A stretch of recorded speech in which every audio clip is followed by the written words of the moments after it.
Next, I'd like to discuss the all-seeing eye as a symbol. I'd like to read a series of 4 quotes by Masons that I have found in my research without identifying the author, but all of these discuss the all-seeing eye. The eye was also the symbol of Osiris. Osiris, the sun and principle of good. Osiris was the chief god of the Egyptians. Osiris was the sun. An unopened eye in honor of the great eye of the universe, the sun. So the eye is a symbol of the sun god, and the sun god is Lucifer. And here we see the all-seeing eye on the back of our dollar. And all of this was known to the Masons who designed the Great Seal of the United States in 1782.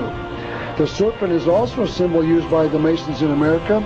This is a copy of a book entitled The Deadly Deception, written by Jim Shaw, a 33rd degree Scottish Rite Mason. But Mr. Shaw is perhaps the first 33rd degree Mason to break with the order, and he has written this book to expose part of what he learned as a Mason. He talks about his initiation in the 33rd degree Masonic Temple in Washington, D.C. He wrote this: "The interior walls are decorated with serpents. There are all kinds, some very long and large. Many of the Scottish Rite degrees include representations of serpents, and I recognize them among those decorating the walls." Notice that Mr. Shaw says that he saw serpents throughout the Masonic Lodge. He did not see crosses or stars of David. He saw serpents. Mr. Hutchins published this picture. First of all, notice the figure of the snake around the entire picture. This is our first introduction to the use of a snake as a symbol of this mystery religion inside all of the other religions. And he said that the figure was that of a god, meaning the figure inside the circle. Most people see the picture and do not examine it carefully enough, and they then go on to other things. But Mr. Pike is saying that we must examine what the Masons say with great clarity. We must look more carefully. And if you do look more carefully at this picture, you will first notice that everything changes in color from the top drawing to the bottom. For instance, notice that the king's shirt that is black in the top drawing becomes white in the bottom drawing, and the banner around his neck changes from white to black. This is a close-up of the face on the top, and it appears to be a drawing of an older king or god. And this is the bottom drawing now flipped over so that it now is on top. In other words, the bottom is now on top and the top is now on the bottom, and this is a close-up of this king, supposedly a reflection of the king on the top. If you will look very carefully, you will notice that the king is not a king anymore. It looks like the king is really a demon. In other words, that which is on top is that which is on the bottom. We think the Masons are worshiping a good god, and the truth is that they are in reality worshiping a demon. The Aztecs worshipped a god by the name of Quetzalcoatl. He was pictured as a good man who was a great benefactor of mankind. Now, we've been told that America was named after Amerigo Vespucci, the navigator of Christopher Columbus. I would like to now offer you an explanation and ask that you decide if you feel the traditional one, the one we just talked about, Amerigo Vespucci, is the correct one. This is William Still's book entitled The New World Order, or simply New World Order. In this book, he makes these amazing statements.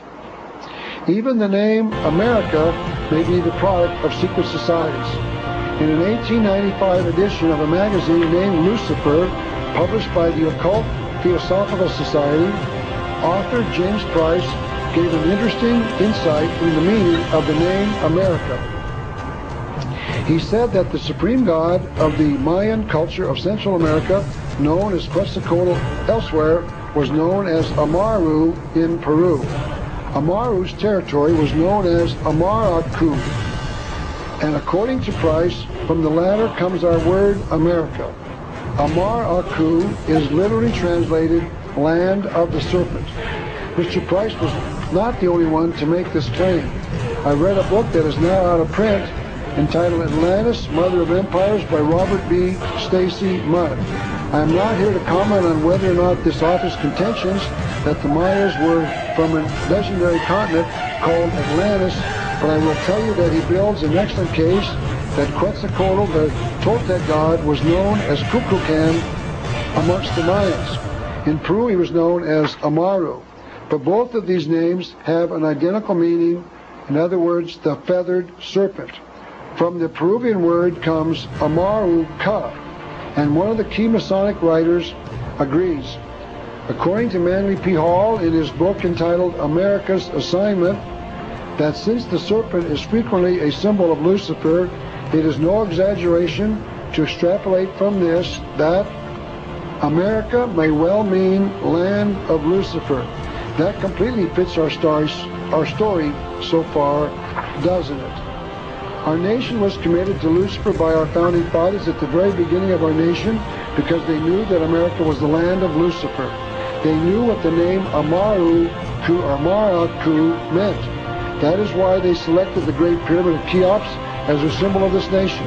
That is why they chose to commit this nation to the New World Order, because they knew that this program was the program of Lucifer. That is why they placed the eye of Lucifer over the pyramid on the reverse side of the Great Seal of America. Simply stated, they knew. Notice that the eye above the pyramid on the reverse side of the Great Seal is not yet on top of the pyramid. That means that their task is not yet accomplished. When the eye finally seats itself on the pyramid, their job will be accomplished.